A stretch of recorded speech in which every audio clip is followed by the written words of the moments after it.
Aku hanya ingin berbagi kebahagiaan dan tidak menggurui siapapun. Terlalu sulit bagiku untuk menyalahkan siapapun. Akan tetapi apabila ada orang yang ingin mengisi raporku, tentu aku sangat gembira sekali. Dan kujamin aku tidak akan sakit hati sedikit pun.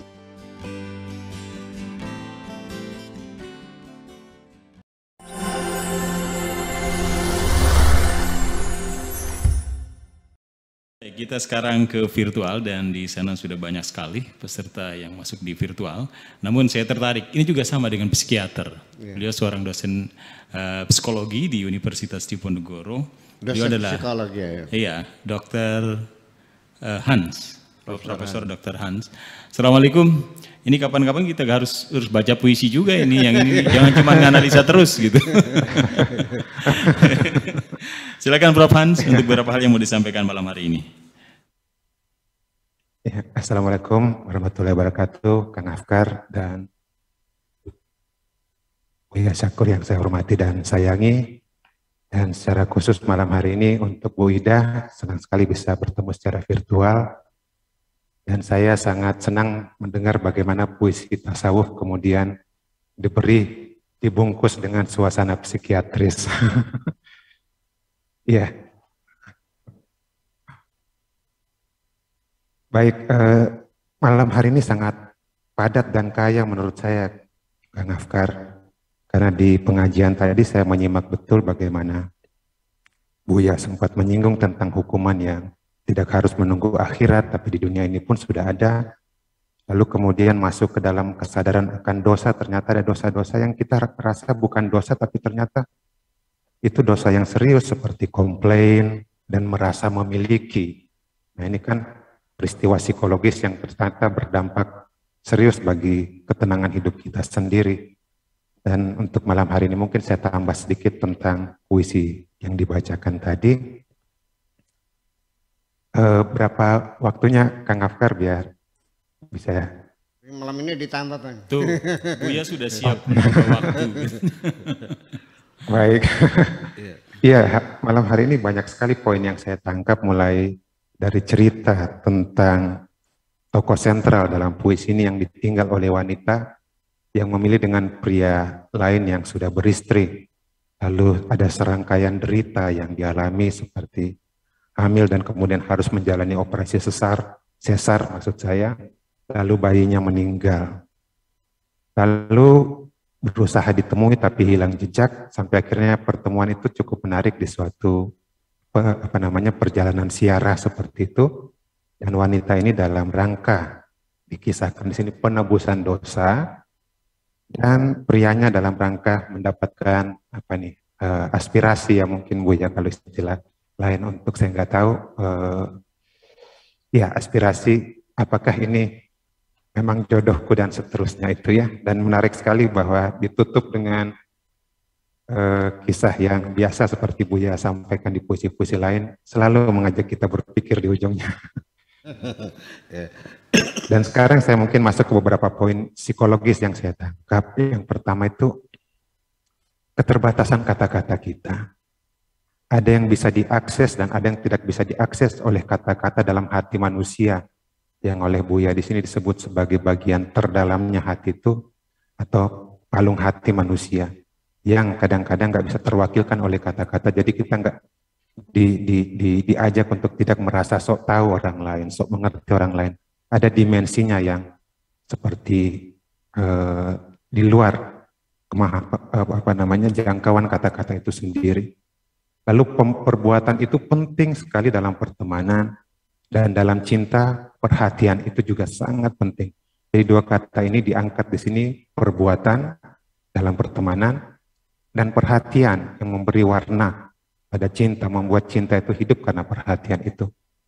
Lalu hidup ini terlalu singkat untuk bersandar pada orang lain. Kita diajak untuk berani mengandalkan diri sendiri, karena kalau bersandar pada orang lain kita hanya ketemu pada dua nuansa. Ada yang suka dengan kita, ada yang nggak suka. Nah yang suka ini seringkali mengangkat kebaikan kita, dan yang nggak suka ini seringkali menyoroti sesuatu yang bernuansa kebencian. Lalu diam sebagai wisata mendapatkan solusi, ini menarik sekali buat saya. Saya ingin berhenti di sini, diam sebagai wisata mendapatkan solusi. Dalam psikologi itu memang ada teori tentang bagaimana kita sampai pada keputusan yang mantap, ada tahapannya. Mulai dengan persiapan, dan yang kedua inkubasi. Kita menenangkan diri, istilah kami itu inkubasi, menenangkan diri, dan setelah tenang itu kita dapat bahasa psikologinya itu iluminasi, rasa terang dari dalam. Dan terang itu keluar dalam inkubasi atau kesendirian sesaat itu. Nah setelah itulah baru kemudian kita bisa mantap dalam mengambil keputusan. Dan di sini istilahnya sangat menarik buat saya, itu wisata, diam itu wisata mendapatkan solusi. Lalu daya tarik itu seringkali dalam perjumpaan kita, di awal itu ada daya tarik.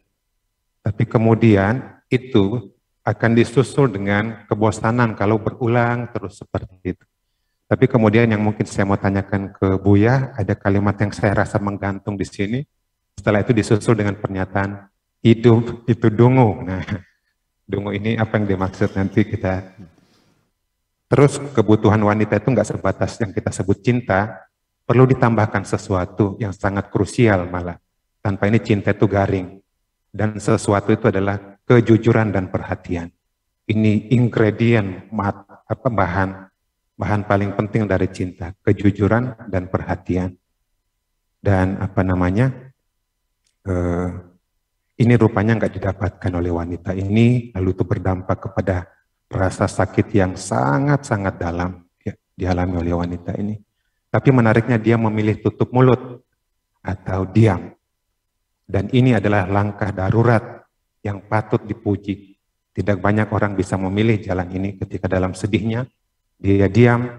Mungkin diam ini dalam rangka menemukan solusi terbaik seperti yang diceritakan sebelumnya, diam itu wisata mendapatkan solusi. Lalu ada gambaran tentang wanita kuat di sini, bagaimana wanita kuat itu melihat ke depan, dan sambil melihat ke depan dia bersandar pada anugerah Tuhan.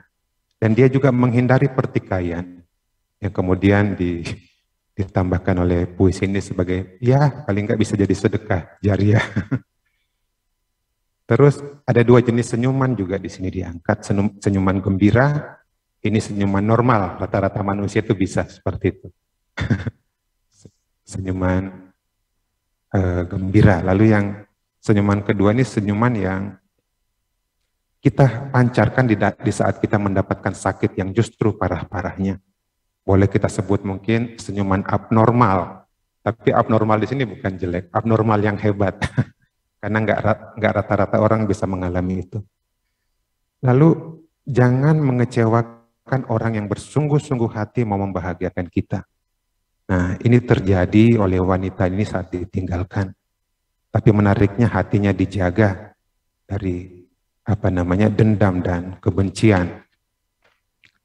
Lalu dalam keadaan sedih juga kita diminta untuk bersabar dan tidak merasa ditinggalkan. Kita dalam pengawasan non-stop dari Tuhan dalam keadaan sedih seperti itu ya. Terus ini juga menarik, ada inteligensi khusus yang saya tangkap di sini. Bahwa orang inteligensi khusus ini dia tahu dibohongi tapi pura-pura percaya bahwa ini kelebihan khusus yang diangkat dalam puisi ini. Dan yang terakhir, berbuat baik tanpa henti dan tanpa berharap dihargai. Ya karena ada perasaan diberkati oleh Tuhan. Dan yang terakhir, ketika kita menderita, mungkin kita perlu menanamkan di dalam diri kita bahwa Tuhan punya rencana, cerita belum berakhir di situ. Pasti ada cerita selanjutnya yang sedang menunggu.